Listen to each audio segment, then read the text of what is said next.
Bonjour à tous et bienvenue sur Déclic Numérique. Dans cette nouvelle vidéo, aujourd'hui on va parler de photos infrarouges. C'est parti.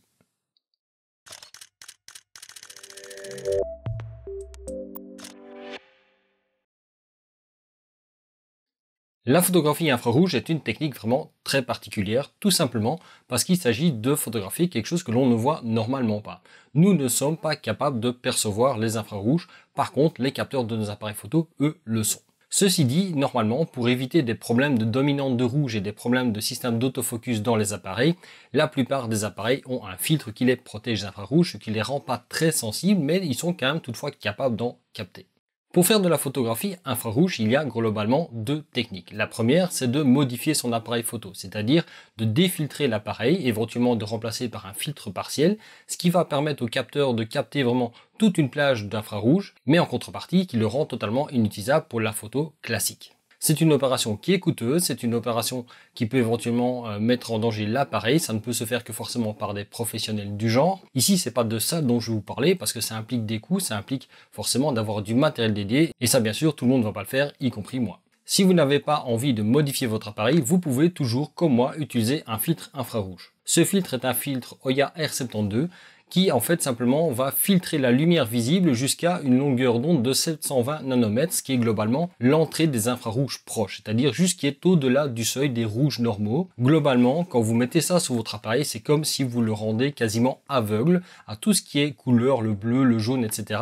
La seule chose que vous allez voir, c'est des rouges très profonds et alors également des longueurs d'onde que normalement on ne perçoit pas, mais que votre capteur est capable lui de capter. L'avantage de ce système-là, c'est que vous pouvez l'employer sur n'importe quel appareil avec quasiment n'importe quel objectif, je reviendrai là-dessus d'ailleurs. L'inconvénient, c'est que forcément, quand vous mettez un filtre de ce genre-là, je vais vous montrer directement ce que ça donne. Si je mets le filtre comme ça devant l'appareil, vous voyez directement ce qui se passe, vous ne voyez vraiment plus rien. En fait, c'est pire qu'un filtre à densité neutre, c'est bien plus opaque que ça, puisqu'ici, on n'essaye pas de réduire la quantité de lumière, on bloque carrément tout le spectre visible à l'exception des rouges très profonds et également les infrarouges qui eux peuvent passer. Donc forcément quand on a si peu de lumière qui rentre sous le capteur, il va falloir forcément prévoir quelques petites astuces et on va parler de ça directement. Alors qu'est-ce que vous avez besoin pour faire de la photo infrarouge? Forcément un appareil photo et un objectif. L'objectif, je vais vous en parler un petit peu après parce qu'il y a quand même quelques petites astuces à savoir. Tous les objectifs ne se comportent pas correctement au niveau infrarouge. Au niveau appareil photo, il n'y a pas trop de problèmes, il y a toujours moyen de faire un petit peu, il n'y a pas trop de soucis pour faire des tests, pour faire de temps en temps un petit peu de photo infrarouge, c'est surtout l'objectif qui va être critique. Vous avez aussi bien sûr besoin d'un filtre infrarouge, donc il y a principalement Hoya et Coquin qui font des filtres très corrects de ce côté-là. Je vous mettrai comme d'habitude les liens dans la description de la vidéo. Vous allez aussi avoir besoin d'un trépied parce que forcément avec le peu de lumière que vous allez avoir, il va falloir faire des pauses très longues, des pauses de plusieurs dizaines de secondes. Globalement, les photos que je vais vous montrer ici, moi je les ai faites avec des pauses de 30 secondes. Et sinon, c'est tout ce que vous avez besoin comme matériel. Alors, au niveau de la prise de vue, je ne sais pas vous donner vraiment de recette miracle, tout simplement parce que tout va dépendre de la scène, du filtre, de l'objectif de l'appareil. Ce que je peux vous dire par contre, c'est que la première chose à faire, c'est de commencer par mettre votre appareil sur trépied avec l'objectif sans le filtre et de faire vos réglages en fonction. C'est-à-dire commencer par faire votre cadrage, votre composition et de faire la mise au point. Alors attention toutefois, quand même un petit détail, c'est que la mise au point en infrarouge n'est pas la même que la mise au point en lumière normale. Il y a un léger décalage et donc si vous travaillez avec des grandes ouvertures, vous pouvez avoir de gros problèmes. Vous allez devoir dans ce cas-là travailler par essai-erreur. Une fois que c'est fait, vous placez à ce moment-là votre filtre sur l'objectif et après il va falloir travailler par essai-erreur tout simplement parce que la mesure de lumière à travers l'objectif est totalement impossible avec un filtre de ce genre-là. Vous allez devoir tenter des temps de pause. Globalement, les clichés que moi je vais vous montrer ici, que j'ai utilisé dans la vidéo, sont faits sur des temps de pause de 30 secondes avec une ouverture variant de f5.6 à f11 et d'une valeur ISO allant de ISO 200 à ISO 800. Vraiment, ce sont des quantités de lumière très faibles qui rentrent, malgré le fait qu'il va falloir faire ces photos en plein soleil. Et ça, c'est l'autre point aussi qui est très important. Si vous travaillez avec un filtre visé sur l'objectif, il n'y a pas de choix, vous allez devoir le faire quand le soleil tape vraiment bien fort, tout simplement parce que sinon, vous n'aurez pas assez de luminosité et l'effet infrarouge ne va pas apparaître parce que ce que vous allez capter avec l'appareil, ce sont les infrarouges qui sont reflétés par l'environnement. Une fois que vous avez fait vos réglages, il ne vous reste plus qu'à déclencher, attendre le résultat et normalement, vous devriez obtenir un résultat dans ce genre-là. Donc c'est normal, vous allez avoir une photo qui est totalement rougeâtre, rosâtre. Alors petite astuce, si vous voulez avoir un petit peu plus de facilité à voir ce que vous faites au niveau de la prise de vue, surtout quand vous allez visualiser le résultat, vous pouvez un peu bidouiller la balance des blancs simplement sur l'appareil de manière à avoir une meilleure idée de ce qui se passe. Vous allez mettre la balance des blancs au maximum vers le bas, donc aux environs des 2000-2500 Kelvin, généralement c'est ce que vous pouvez faire avec tous les appareils.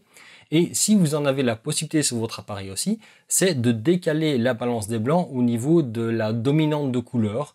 Par exemple, sur mon Sony Alpha C3, je peux décaler vers le magenta, vers le rouge, etc. Et là, je vais simplement le pousser au maximum vers le vert, tout simplement pour en fait créer de la différence au niveau de la lumière et d'avoir quand même des différences de tonalité déjà à la preview au niveau de l'appareil. Donc vous étonnez pas, votre photo dans ce cas-là est totalement rosée, rougeâtre, quelque chose comme ça en tout cas. Ça, c'est votre point de départ. Une fois que vous avez fait ça, tout le reste se passe en post-production. Pour la post-production, vous avez globalement deux chemins que vous pouvez suivre, le noir et blanc ou les fausses couleurs. Dites-vous bien que dès que vous allez faire de l'infrarouge, il n'est plus question de vouloir représenter le monde tel qu'il est puisque vous photographiez quelque chose que vous ne voyez pas. Donc de toute façon, si vous voulez injecter de la couleur dedans ou en tout cas transformer les couleurs de clichés, ce seront des fausses couleurs et donc libre à vous de faire ce que vous voulez. Ici, je vais vous proposer une manière de faire. Pour le noir et blanc, c'est un petit peu plus simple. Globalement, il suffit de faire un traitement noir et blanc sur la photo. Alors, petite astuce déjà pour commencer, au niveau du traitement de base de la photo que vous avez, la première chose à faire, c'est globalement la balance des blancs. Alors, la balance des blancs, généralement, vous allez pouvoir la faire au niveau du feuillage ou des nuages dans le ciel. C'est ce qui donne généralement le meilleur résultat. Moi, j'essaie toujours d'avoir une photo qui va avoir un ciel un petit peu ocre, orangé, jaune, dans ces tons-là. Et à ce moment-là, la partie, tout ce qui est feuillage, etc., qui va être bleu clair, légèrement violacé. Généralement, ce que vous pouvez éventuellement avoir au niveau de certaines photos, c'est d'avoir du gros vignettage qui apparaît et c'est très courant au niveau de la prise de vue en infrarouge, surtout avec des appareils qui ne sont pas défiltrés. Vos appareils et vos objectifs ne sont pas du tout faits pour faire la photo infrarouge et donc ils ne se comportent pas normalement avec ce genre de longueur d'onde là et vous allez avoir deux effets principaux qui peuvent apparaître. Celui que vous voyez par exemple sur la photo ici où vous avez un fort vignettage, alors ça se corrige simplement avec un filtre dégradé que vous pouvez appliquer au niveau du logiciel de post-traitement, que ce soit Capture One ou Lightroom, un filtre dégradé que vous allez un petit peu utiliser pour rééclaircir les bords et aussi pour compenser la dominante qui est dedans. Donc typiquement, ça allait un tout petit peu plus loin encore au niveau des jaunes et des verts. Et ensuite, d'autres problèmes que vous pouvez rencontrer, et ça malheureusement, ça va dépendre de l'objectif. Et si vous avez le problème, vous ne allez strictement rien savoir y faire, à part légèrement l'atténuer. La plupart des objectifs se comportent très mal avec l'infrarouge et vont créer ce qu'on appelle un hotspot au milieu, c'est-à-dire une tache laiteuse au centre de la photo. Ce n'est pas votre filtre qui est en cause, c'est principalement l'objectif. Le capteur joue un petit peu aussi, mais c'est principalement l'objectif qui est en cause. Et ça, malheureusement, il n'y a pas trop de miracle à ça. Si vous l'avez, malheureusement, changez d'objectif pour avoir un meilleur résultat, il n'y a que ça à faire. Alors je vous mets quand même dans la description de la vidéo une liste d'objectifs qui fonctionnent particulièrement bien. Moi notamment ici sur mon Sony, c'est le 55 mm f1.8 de Sony qui marche à merveille pour ça. Il n'a pas du tout de hotspot au centre, ça c'est plutôt une bonne chose. Il vignette un peu en infrarouge autour, mais ça c'est pas trop grave, ça se rattrape. Donc si vous avez des objectifs qui peuvent vous intéresser au niveau de la photo infrarouge, allez voir dans le lien, regardez s'il y a éventuellement un retour comme ça. Et si vous vous demandez ce que votre objectif vaut, éventuellement faites une recherche sur internet, vous regardez pour les hotspots infrarouges avec vos objectifs et à ce moment-là vous devriez retrouver des résultats. Mais sinon allez voir toujours dans la description de la vidéo, il y a quand même pas mal d'objectifs qui sont cotés et vous allez voir que c'est pas forcément les meilleurs objectifs qui donnent les meilleurs résultats en infrarouge. On retourne donc au traitement. Quand vous avez ça, normalement, vous avez une bonne base de travail. À partir de là, donc, soit vous le convertissez en noir et blanc. Et donc, comme vous avez ce ciel qui est déjà très foncé, c'est très simple d'avoir un ciel très noir et d'avoir en fait le feuillage qui va ressortir très blanc, comme vous pouvez le voir dans les exemples que je vous montre. Alors pour les fausses couleurs, par contre, là c'est un tout petit peu plus de travail et là généralement les logiciels comme Capture One ou Lightroom ne suffisent pas, tout simplement parce qu'il y a des outils qui ne sont pas forcément disponibles. Alors il y a moyen de faire à peu près le résultat correct, mais vous aurez toujours un meilleur résultat si vous passez par un logiciel comme Photoshop. Donc une fois que vous avez fait votre balance des blancs, vous pouvez aussi ajuster un petit peu la luminosité, les contrastes de base pour avoir quand même quelque chose de très riche au niveau de la plage de couleurs que vous avez aussi bien dans les couleurs jaune orangé que dans les couleurs bleu violacé. Et ensuite, il faut passer à ce moment-là dans Photoshop. Et c'est là que toute la magie va se produire. Globalement, dans Photoshop, il y a deux étapes principales. La première, c'est d'utiliser le mélangeur de couches. Le mélangeur de couches est simplement un outil qui va vous permettre de définir quelles sont les composantes du bleu, du rouge et du vert. Donc vous pouvez simplement dire que le bleu n'est pas composé de bleu mais est composé de rouge. En fait, vous inversez dans ce cas-là les couleurs au niveau du traitement de la photo. La recette qui marche généralement bien dans ce genre de cliché-là, c'est au niveau du mélangeur de couches de prendre le canal rouge, de mettre la valeur rouge à 0 et de mettre la valeur bleue à 100. Et vous faites la même chose au niveau du canal bleu, vous mettez la valeur bleue à 0 et le rouge à 100. Et directement, vous avez à ce moment-là cette apparence qui est totalement différente. Vous avez ce côté bleu et jaune qui sont inversés. Et l'étape qui, moi, je trouve donne vraiment du relief à la photo, c'est de jouer avec les niveaux. Alors, l'outil niveau peut être utilisé globalement de manière RGB, c'est-à-dire que vous allez en fait resserrer l'histogramme ou le réélargir. Ça, c'est bien. Ce qui est mieux, c'est de travailler avec le niveau, mais couche par couche. Dans le petit menu que vous avez, vous pouvez choisir la couche rouge, la couche verte et la couche bleue. Vous allez à ce moment-là, pour chacune des couches, prendre les curseurs d'extrémité et venir les ramener jusqu'à la limite des petits points que vous voyez sur l'histogramme. C'est-à-dire vraiment venir resserrer au maximum de manière en fait simplement à augmenter le contraste, mais à ce moment-là, canal de couleur par canal de couleur. Et quand vous avez fait ça au niveau des 3 canaux de couleurs, normalement vous devriez maintenant avoir une photo qui ressort bien mieux. Alors si maintenant les tonalités ne sont pas tout à fait comme vous voulez, vous pouvez toujours utiliser l'outil de teinte et saturation qui va vous permettre en fait de faire un décalage dans les teintes. De toute façon, vous faites exactement ce que vous voulez puisque ce sont des fausses couleurs quoi qu'il arrive. Donc vous pouvez jouer avec la teinte, avec la saturation. Ensuite, forcément, libre à vous de faire des ajustements avec des courbes de niveau, avec tout ce que vous voulez comme traitement. Le reste, en fait, c'est purement du côté créatif. Les deux étapes importantes, c'est vraiment le mélangeur de couches qui vous permet donc d'inverser les couleurs bleues et jaunes et ensuite de jouer avec l'outil des niveaux pour aller donner plus de contraste à la photo et de faire vraiment ressortir. Autre petite astuce en passant, si jamais vous avez des bords qui n'ont pas tout à fait les bonnes teintes, parce que justement il y a ce vignettage à cause de l'infrarouge qui apparaît un petit peu plus, ce que vous pouvez faire aussi, c'est créer un calque que vous passez en mode de fusion couleur, et vous allez simplement avec une brosse sur ce nouveau calque, peindre avec une couleur proche de la zone que vous voulez corriger.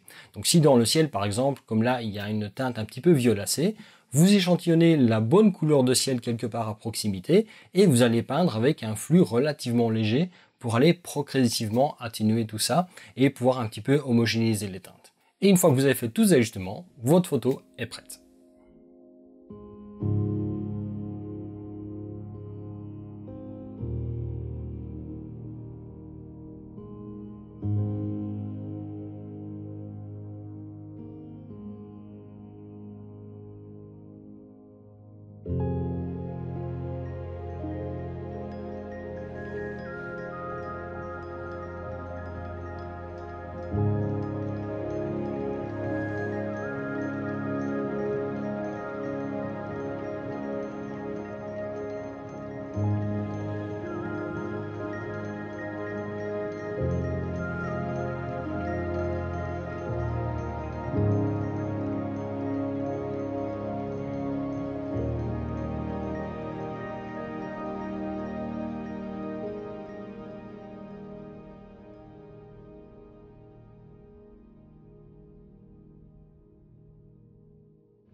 Alors donc globalement, la prise de vue est pas compliquée en soi, ça demande juste de prendre du temps, tout simplement parce que vous allez devoir travailler par essai-erreur, mais vous faites une photo tout ce qu'il y a de plus normal. La difficulté, c'est principalement de faire la mise au point, et c'est principalement aussi de faire la bonne exposition. Il n'y a pas de recette miracle, vous allez devoir faire des essais.